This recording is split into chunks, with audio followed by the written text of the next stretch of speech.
Number 11 خالقم بلا حاجت رازقم بلا مؤونت۔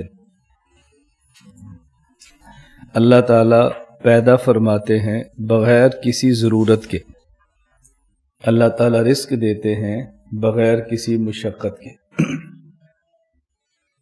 سوال یہ ہے، اگر یہ بات مان لی جائے کہ اللہ تعالیٰ پیدا فرماتے ہیں بغیر کسی ضرورت کے، تو ہم تو آج تک یہ سنتے تھے فعل الحکیم لا یخلو عن الحکمہ، حکمت کے بغیر حکیم کا کوئی فعل ہوتا ہی نہیں ہے، تو ضرورت ہی نہیں اور پھر پیدا فرما دیں، یہ تو عبث کا کام ہے۔ اس کا جواب یہ ہے، ایک ہے ضرورت اور ایک ہے حکمت۔ ضرورت الگ چیز ہوتی ہے، حکمت الگ چیز ہوتی ہے۔ اور یہ جو فرمایا کہ خالق بلا حاجتن ہے، یعنی بغیر ضرورت کے پیدا فرماتے ہیں، ایک ضرورت ہے مخلوق کی اور ایک ضرورت ہے خالق کی۔ جب اللہ کسی چیز کو پیدا فرمائیں تو وہ ضرورت مخلوق کی ہوتی ہے، وہ ضرورت خالق کی نہیں ہوتی۔ اللہ تعالیٰ کسی کو اولاد عطا فرمائے تو اس کی اللہ کو ضرورت تو نہیں ہے، لیکن اولاد کی ضرورت ہے والدین کو۔ تو یہاں جو فرمایا کہ بغیر حاجت کے، اس کا معنی ہے کہ اس کی حاجت خالق کو نہیں ہے، یہ معنی نہیں کہ اس کی حاجت ہے ہی نہیں، اس لیے اللہ تعالیٰ کا فعل حکمت سے خالی نہیں ہے۔ رازقم بلا مؤونت، اللہ تعالیٰ پیدا فرماتے ہیں بغیر مشقت کے، اللہ تعالیٰ رزق دیتے ہیں بغیر مشقت کے۔ ہم رزق حاصل کرتے ہیں اور مشقت اٹھانا پڑتی ہے، تو اس کا کیا معنی کہ رزق دیتے ہیں اور مشقت نہیں ہوتی؟ اس کا جواب یہ ہے، ایک ہے اللہ رب العزت جو رزق عطا فرماتے ہیں، اور ایک ہم ہیں مخلوق جو رزق حاصل کرتے ہیں۔ تو اللہ جو رزق عطا فرماتے ہیں اس میں اللہ کو کوئی مشقت نہیں ہوتی، اور ہم جو رزق حاصل کرتے ہیں حصول رزق میں ہم کو مشقت اٹھانی پڑتی ہے۔ لقد خلقنا الانسان فی کبد، انسان کو تو پیدا ہی مشقت کے لیے کیا ہے، یا مشقت کو ظرف بنایا ہے، یعنی گویا انسان ہر وقت مشقت کے اندر رہتا ہے، ہر وقت۔ لقد خلقنا الانسان فی کبد، اگر یہ آیت سمجھ آ جائے تو پھر شریعت پہ عمل کرنا بہت آسان ہوتا ہے، اور شریعت پر عمل کرتے ہوئے مشکلات آئیں تو اس کو سہنا بہت آسان ہوتا ہے، اور مشکلات کے باوجود اپنے نفس کو دین کے کام کے لیے آمادہ کرنا بہت آسان ہے، کیونکہ ہم عام طور پر مشقت ہو، تکلیف ہو تو کام کو چھوڑ دیتے ہیں، راحت ہو تو کام کو کر لیتے ہیں۔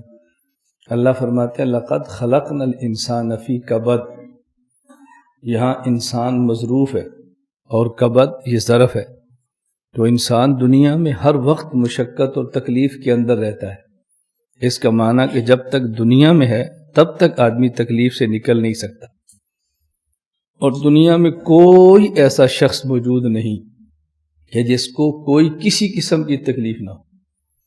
تکلیف ہوتی ہے، لیکن تکلیف ہر آدمی کی حیثیت اور اس کے مرتبہ کے مناسب ہوتی ہے۔ ایک چیز ایک آدمی کے لیے تکلیف ہوتی ہے، دوسرے کے لیے وہی چیز راحت ہوتی ہے، تو تکلیف ہر بندے کو اٹھانی پڑتی ہے، اس لیے ہم دنیا میں رہیں گے اور مشقت آتی رہے گی۔ اس آیت سے یہ بات معلوم ہوئی کہ مشقت اور تکلیف انسان کی فطرت ہے، لہٰذا اگر کوئی شخص مشقت اور تکلیف میں ہو اور بہت نیک آدمی ہو، یہ تعجب کی بات نہیں ہے، یا بہت برا ہو، تعجب کی بات نہیں ہے، بہت بڑا آدمی ہو اور تکلیف میں ہو، تعجب کی بات نہیں ہے۔ ہاں کوئی شخص دنیا میں ہو اور تکلیف میں نہ ہو تو یہ بات تعجب کی ہے۔ اس لیے اگر کسی کے بارے میں یہ ذہن ہو کہ بیماری ہے، مشکل ہے، تکلیف ہے، اس پر تعجب نہیں کرنا چاہیے۔ اگر کوئی شخص کہ مجھے کوئی تکلیف بھی نہیں ہے، اس پہ تعجب کرنا چاہیے۔ تو ہم دین کا کام کریں اور مشکلات آ جائیں، یہ تعجب کی بات نہیں ہے، اور دین کا کام کریں اور کوئی مشکل نہ ہو، یہ تعجب کی بات ہے۔ مولانا جلال الدین رومی رحمۃ اللہ علیہ فرماتے ہیں، در دنیا کسے بے غم نہ باشد، گھر باشد بنی آدم نہ باشد، کہ دنیا میں بے غم ہو ایسا نہیں ہو سکتا۔ بے غم ہے تو اس کا مطلب اولاد آدم میں سے نہیں۔ ہمارے جد امجد آدم علیہ السلام نے کتنی تکلیف اٹھائی، تو یہ کیسے ہو سکتا کہ ہمیں تکلیفیں نہ آئیں؟ جب یہ ذہن بنا لیں گے تو پھر دین کا کام کرنا بہت آسان ہو جائے گا۔ دین کا کام کرنا آسان ہوگا، اس کا معنی یہ نہیں ہے کہ دین کے کام کرنے پر مشکلات نہیں ہوں گی، یعنی دین کے کام پر مشکلات ہوں گی لیکن مشکلات کو سہنا آسان ہو جائے گا۔ مشکلات سہتے بھی جائیں گے اور کام بھی کرتے رہیں گے۔ پھر اللہ رب العزت کا نظام ہے، اللہ کریم ہے۔ اللہ رب العزت ہمیشہ تکلیف نہیں دیتے، کچھ عرصہ دیتے ہیں، جب بندہ اس کو برداشت کر کے آگے نکل جاتا ہے پھر اللہ اس کے بعد راحت کے دروازے کھول دیتے ہیں۔ اذا اشتدت بک البلوى ففکر فی الم نشرح فاسر بین یسرین اذا فکرتہ فافرح۔ اللہ جب تکلیف ایک دے تو پھر خوشیاں دو دیتے ہیں۔ نمبر 12، ممیتم بلا مخافہ باعثم بلا مشقہ۔ ممیتم بلا مخافۃ باعثم بلا مشقۃ۔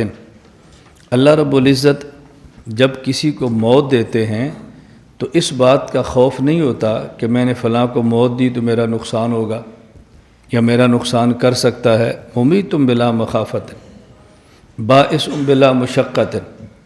اور موت دے کر جب قیامت کے دن اٹھائیں گے تو اس پر اللہ کو کوئی مشقت نہیں ہوگی۔ تو جب وفات دیتے ہیں تو کسی کا خوف نہیں ہے، اور جب اٹھائیں گے تو اس وقت مشقت نہیں ہوگی۔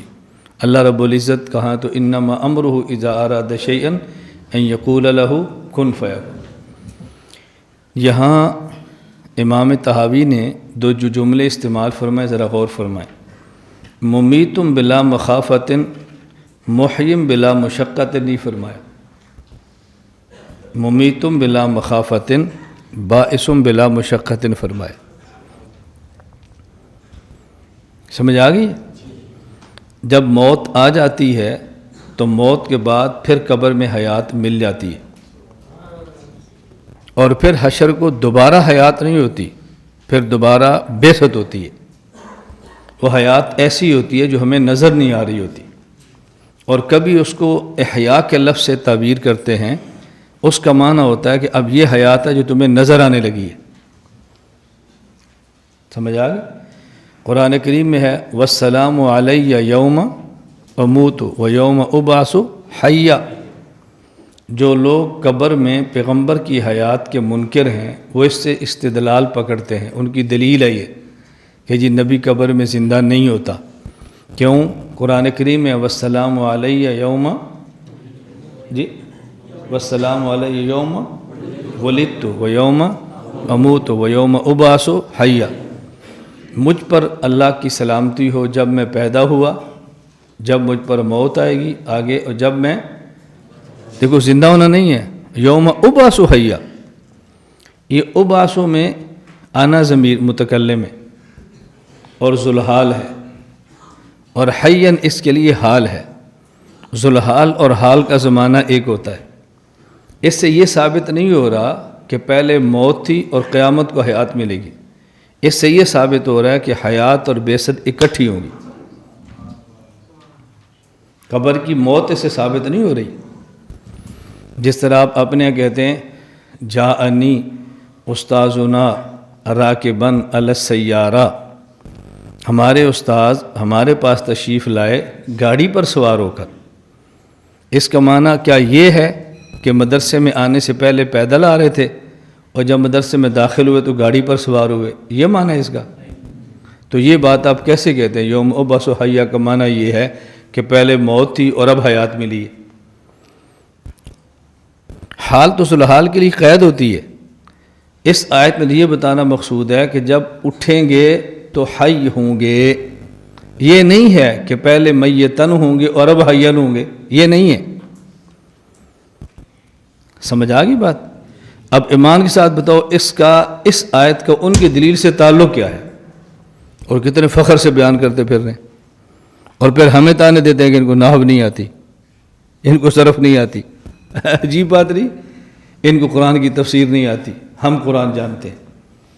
طحاویہ عقیدے کی کتاب ہے، ممیتم بلا مخافت باعث بلا مشقت، تو ممیت کے مقابلے میں باعث کہا، اگر قبر میں حیات نہ ہوتی تو ممیت کے مقابلے میں محین فرماتے۔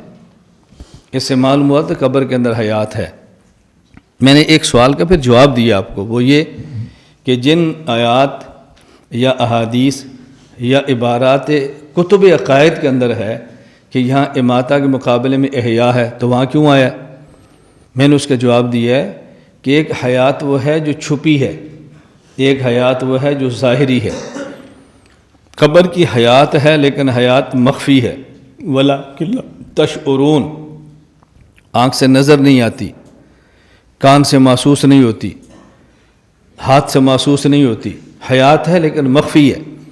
تو جہاں قیامت کے دن اٹھانے کو احیاء سے تعبیر کرتے ہیں، اس کا معنی ہوتا ہے کہ پہلے حیات مخفی تھی، اب حیات ظاہری ہے۔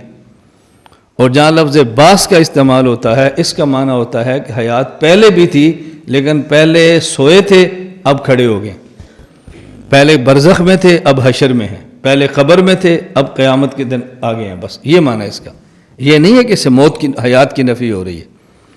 ممیتم بلا مخافہ باعث بلا مشقت، یہ بات سمجھ آ گئی ہے نا؟